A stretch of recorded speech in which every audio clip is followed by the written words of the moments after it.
Halo guys, jumpa lagi dengan Sofyan dari Berita Gadget. Kali ini kita akan membahas sebuah smartphone dari Poco, yakni Poco X5 5G. Nggak seperti pendahulunya yang banyak diidam-idamkan dan bahkan dijunjung tinggi. Smartphone ini banyak menuai kontra ya. Dari komen-komennya itu udah kayak mending ini, mending itu. Nah, sebenarnya smartphone ini bagus nggak sih? Kalau menurut saya, smartphone itu ya nggak jelek-jelek banget, tapi ya nggak bagus-bagus banget. Penasaran kan gimana reviewnya? Ini dia review Poco X5 5G.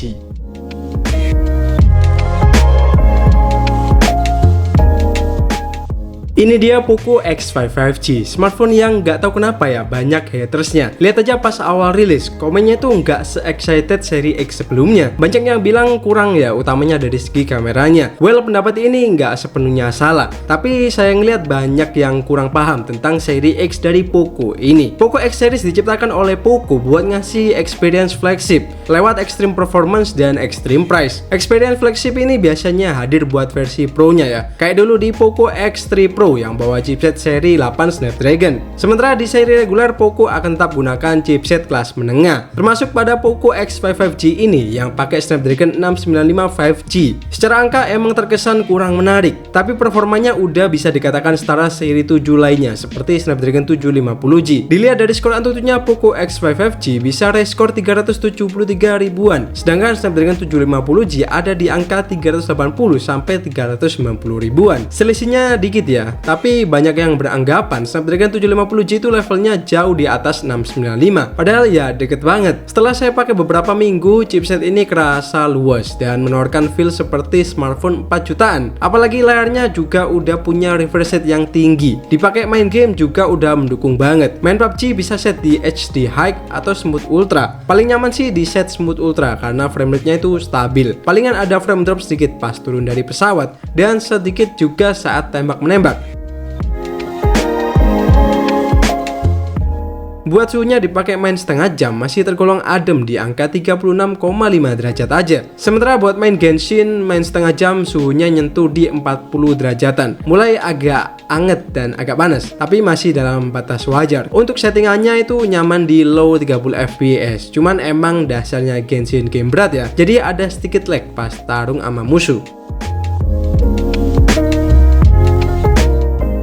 Kalau buat main MLBB udah nggak ada kendala sama sekali. Bisa di set sampai ultra, tapi saya lebih rekomendasikan di high aja karena terkadang pas battle di ultra itu sedikit nge-lag. Tapi kalau di high nyaman banget dan udah aman. Buat suhunya juga aman banget di kisaran 36,8 derajat aja. Saya bisa berkesimpulan ya kalau chipsetnya ini meningkat dari pendahulunya dan nggak bisa dibilang jelek. Masih sesuai harga ya kalau menurut saya. Masih cocok banget, bahkan worth it banget sih di harga 3 jutaan. Apalagi sekarang kan udah ada ketambahan konektivitas 5G. Buat ketahanan baterainya juga tergolong awet banget. Baterai 5000 mAh di HP ini pas saya tes di PCMark dengan full brightness bisa dapetin screen on time 8 jam 7 menit. Buat main PUBG setengah jam dari cas full 100% cuman ngurang 3% aja. Buat game lain rata-rata ngurang 6-9%. Setelah main sekitar setengah jam. Keawatan baterainya ini udah nggak perlu diraguin lagi lah ya. Sementara buat ngecasnya juga udah kenceng. 10 menit ngisi 18%, 45 menit ngisi 67%, dan full dari 9% ke 100% butuh waktu 1 jam 13 menit. Hitungannya udah cepet buat harga 3 jutaan. Smartphone ini emang cocok menurut saya buat yang suka ngegame. Udah baterainya awet, memorinya juga lega. Ada dua pilihan memori, yakni 6/128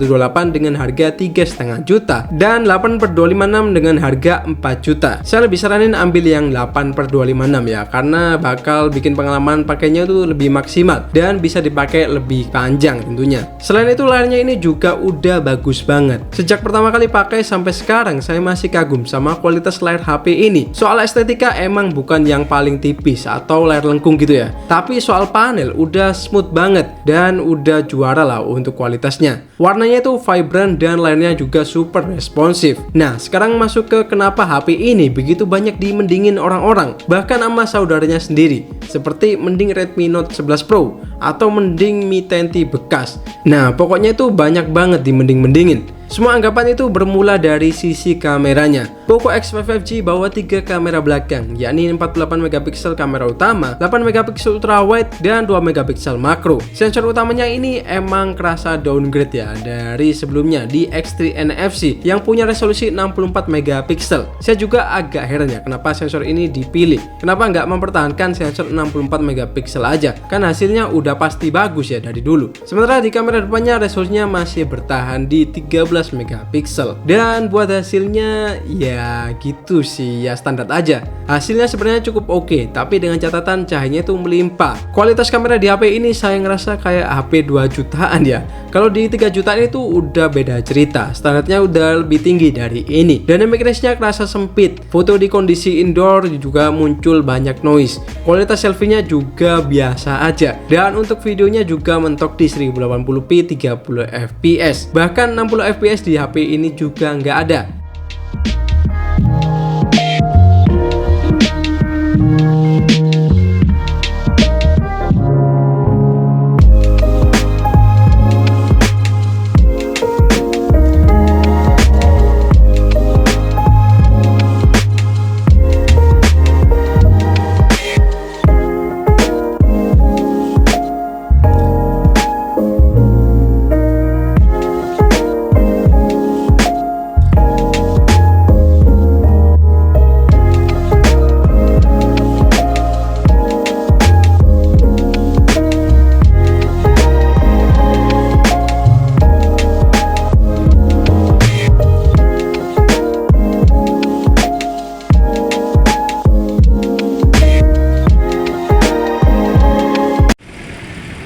Sementara itu ini adalah video kamera belakang dari Poco X5 5G.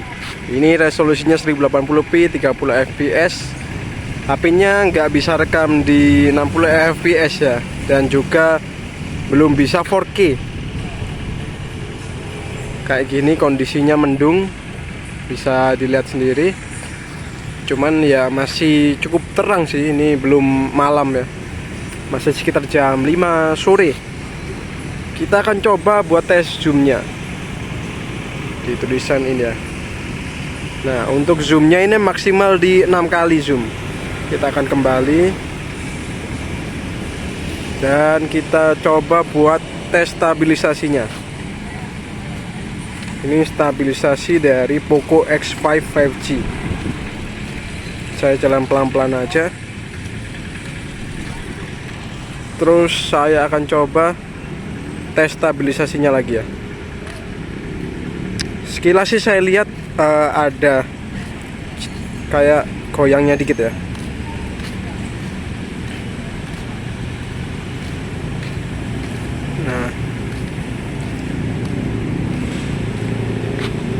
Nah kalau kita diem baru dia kelihatan nggak goyang. So gimana menurut kalian? Apakah kameranya udah oke atau kurang? Silahkan kalian komen di bawah. Sementara itu ini adalah video ultrawide-nya ya. Resolusinya sama 1080p 30 fps. Cuman emang kerasa lebih noisy sih ketimbang yang main kamera atau wide tadi. Ya ultrawide ini oke-nya kalau cahayanya melimpah ya. Kalau cahayanya agak mendung gini timbul semut-semut alias noise. Oke. Halo guys, jadi ini adalah sampel video kamera depan dari Poco X5 5G. Ini kondisinya emang mendung ya, jadi agak kurang oke skin tone-nya karena cuacanya mendung. Cuman masih cukup terang sebenarnya. Ini saya coba buat stabilisasi kamera depannya. Hasilnya kayak gini. Resolusinya cuma satu aja, 1080p 30 fps. Buat stabilisasinya kalau menurut saya udah lumayan stabil, cuman emang agak nge-crop ya. Nah kayak gini buat warnanya dan ini backlight kayak gini ya. Gimana kalau menurut kalian? Bagus nggak nih kamera depannya? Sebenarnya ada sih di SoC-nya, tapi Poco memilih untuk melimit settingan ini. Kalau kita lihat di aplikasi third party seperti Gcam, 60 fps-nya sebenarnya bisa jalan, tapi entah kenapa ya Poco kayak ngerem buat budget sisi kameranya ini. Kekurangan di kameranya ini sebenarnya bisa teratasi lewat third party tadi ya, yakni dengan install Gcam. Tapi ya ini adalah opsi third party. Kalau dibiarin nanti brand jadi kurang niat buat garap software kamera mereka. Padahal itu tanggung jawab mereka. Ya semoga aja next Poco X series ada perbaikan besar di sektor kameranya. Hal yang kerasa downgrade lain ada di audionya yang kini mono speakernya. Buat kualitas suaranya udah keras sih, cuman nggak bisa dibilang bagus. Kualitasnya itu ya standar aja.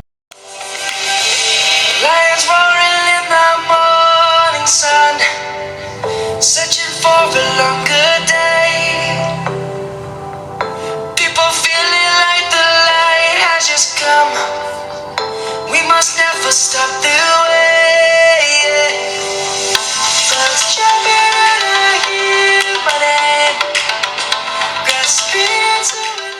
Buat fitur pendukung seperti NFC masih tersedia di sini, dan sensornya juga udah lengkap. Gyro tentunya udah hardware ya, jadi player PUBG nggak perlu khawatir. Soal perlindungan cipratan air IP53 juga masih ada, nggak bikin khawatir pas lagi hujan-hujanan. Sensor fingerprint di HP ini juga udah cepet banget. Sayangnya haptic feedbacknya yang biasa aja kalau menurut saya. Nggak ada mesin khusus ya, atau pakai X-axis gitu ya. Intinya ya biasa aja. Oke, langsung aja pada kesimpulan. Apakah Poco X5 ini HP yang buruk? Well, menurut saya enggak. Strateginya ini masih on point kalau menurut saya. X series emang ditargetkan buat performa terbaik di kelasnya dan menawarkan value for money yang bagus. Nah, HP ini masih menawarkan hal tersebut karena jadi HP dengan Snapdragon 695 yang termurah. Jadi value for money-nya itu masih dapat. Tapi karena di generasi pendahulunya itu Poco ngeset standarnya yang tinggi banget, jadi kesannya Poco X5 5G ini cukup kerasa downgrade. HP ini masih recommended buat kalian dengan catatan kalau kalian suka ngegame, butuh HP yang adem,